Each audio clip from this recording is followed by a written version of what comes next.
This channel does not promote any violent, harmful, or illegal activities. All content provided by this channel is meant for an educational purpose only. রাজনৈতিক শত্রু হারাবো আমরা তো নাকি, কিন্তু first আর সেকেন্ডে এরা যুগ্মভাবে ফার্স্ট আছে। শত্রুর লিস্টে যদি রাজনৈতিক শত্রুর লিস্টে সেকেন্ড শত্রু নয়, আমার নজরে যুগ্মভাবে আছে। জয়েন্টের 1 নম্বরে তৃণমূল বিজেপি আছে। তো 11 সালের আগে আপনাকে শিক্ষা নিতে হবে। ইতিহাস তৈরি হয় শিক্ষা নেওয়ার জন্য, শুধু ইতিহাস পড়ে গেলে হবে না। ওই ইতিহাস থেকে আমাদেরকে শিক্ষা নিতে গিয়ে নিয়ে বাস্তবের জীবনে প্রয়োগ করতে হবে। 2011 সালে ইতিহাসটা তুলুন। 2011 সালের আগে তৃণমূল ছিল না, পশ্চিমবাংলায় বিজেপি ছিল না। 11 সালের পরে তৃণমূল আসলো, বিজেপি আসলো। আপনারা বিজেপিকে যদি আটকাতে চান, বিজেপিকে যদি অপ্রাসঙ্গিক করতে চান, 2026 তৃণমূলকে হারান, বিজেপি এগিয়ে 2011-তে ফিরে চলে যাবে। কি বলছি বুঝে আসছে? তৃণমূলকে দিয়ে বিজেপিকে ঠেকাতে গেলে এই হবে। 2011 সালে তো 21-এ তো আপনারা তৃণমূলকে দিয়েছিলেন বিজেপিকে ঠেকানোর জন্য। লাভটা কি হয়েছে বলুন আপনারা? ওখানেই ধর্মের কাজ হবে সালে, কিন্তু সরকারের কাজটাই তাই। যারা ধর্মকর্ম করতে যাচ্ছে, এতদিন লঞ্চে যেত, কষ্ট হতো, যে কোনো সময় বড় দুর্ঘটনা ঘটে যেতে পারত, তার পরিবর্তে ব্রিজ করে দিচ্ছে। এটাকে আমি সাপোর্ট করছি, কিন্তু ওটা হিন্দু ধর্মে করতে যাচ্ছে। আর আমি দীঘার জগন্নাথ ধামের বিরোধিতা করছি, কারণ সরকারের মসজিদ মন্দির তৈরি করা, ধর্মস্থান তৈরি করা কাজ নয়। সরকারের কাজ হচ্ছে এই মন্দির মসজিদ ধর্মস্থানে যারা যাচ্ছে তাদেরকে সুরক্ষা দিয়া, নিরাপত্তা দিয়া, যাতে ভালোভাবে যেতে পারে তার ব্যবস্থা করা।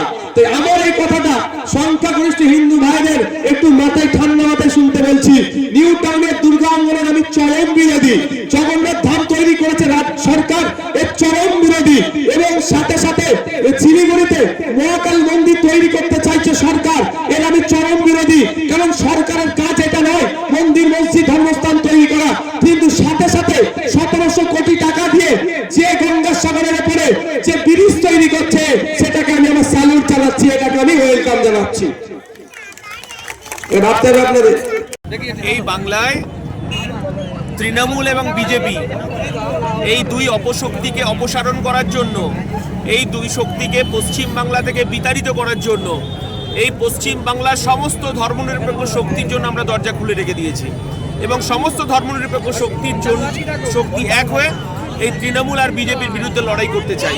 কারণ যাহাই তৃণমূল তাহাই বিজেপি, যাহাই বিজেপি তাহাই তৃণমূল।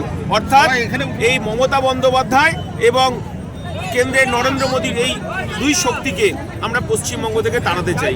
এই লড়াই জারি রাখার জন্য আমরা শুধু আলিমুদ্দিনে নয়, এই পশ্চিম বাংলার সমস্ত ধর্মনিরপেক্ষ শক্তিকে আহ্বান করছি। দেখুন, আমরা তো লড়াই করছি পশ্চিম বাংলায় বিজেপি এবং তৃণমূলকে তাড়ানোর জন্য। আর হুমায়ুন কবির, তাকে পরিষ্কার করতে হবে তিনি তৃণমূলের পক্ষে না বিজেপির পক্ষে। কারণ এই বাংলার মানুষ ধোঁয়াশার মধ্যে আছে যে আলটিমেট এই পশ্চিমবাংলার মানুষ 2019 সালে এই হুমায়ুন কবিরকে বিজেপির লোকসভার ক্যান্ডিডেট হিসেবে দেখেছে মুর্শিদাবাদে। আবার তিনি তৃণমূলে ফিরে গেছেন, তৃণমূলের তিনি এখনো পর্যন্ত এমএলএ আছেন। তো স্বাভাবিকভাবে তিনি কখনো মমতা বন্দ্যোপাধ্যায়কে গালি করছেন, অভিষেক ব্যানার্জিকে তিনি স্বাগত জানাচ্ছেন। আবার কখনো বলছেন এই পশ্চিমবাংলায় বিজেপি আসলে আমার কোনো আপত্তি নেই। অতএব তার রাস্তাটাকে পরিষ্কার করতে হবে। কারণ এই বাংলার মানুষ কেন্দ্রের বিজেপি সরকার, এই রাজ্যের তৃণমূল সরকারের, এই দুই সরকারের উপর বীতশ্রদ্ধ। কারণ এই দুই সরকারই গরিব, খেটে খাওয়া, শ্রমজীবী, আদিবাসী, দলিত, নমশূদ্র, মতুয়া মানুষের গণতান্ত্রিক অধিকারকে হরণ করেছে। আমরা সেই অধিকার ফেরত দেওয়ার জন্য এই বাংলায় লড়াই করছি এবং সমস্ত ধর্মনিরপেক্ষ শক্তিকে আহ্বান করছি। দেখুন, পশ্চিম বাংলায় বাস করে এটা আমাদের কাছে সবথেকে লজ্জার। কারণ এই পশ্চিম বাংলা সম্প্রীতির বাংলা। এই বাংলায় কখনো রাম রহিমকে আলাদা করতে পারেনি। যখনই কোনো অপশক্তি রাম রহিমকে আলাদা করতে গেছে, তখনই বাংলার মানুষ গর্জে উঠেছে। কারণ কাজী নজরুলের শ্যামা সঙ্গীত হিন্দুদের মন্দিরে বাজে, আর হিন্দু পাড়ায় মুসলমানের মসজিদের আজানে আমাদের ঘুম ভাঙে। এই বাংলায় তৃণমূল বিজেপির কোনো জায়গা নেই। কারণ কেউ শুভেন্দু অধিকারী, আপনি বলুন তো, যে শুভেন্দু অধিকারী হিন্দু হিন্দু ভাই ভাই বলছেন, এই রাজ্যের মুখ্যমন্ত্রী তিনি হিজাব করে ইনশাল্লাহ সুবহানাল্লাহ করছেন। কিন্তু আমরা কি দেখতে পাচ্ছি, মমতা বন্দ্যোপাধ্যায় এই বাংলার সংখ্যালঘু মানুষদের তাদের সঙ্গে ধাপ্পা দিয়েছে, তাদের সঙ্গে চিটিং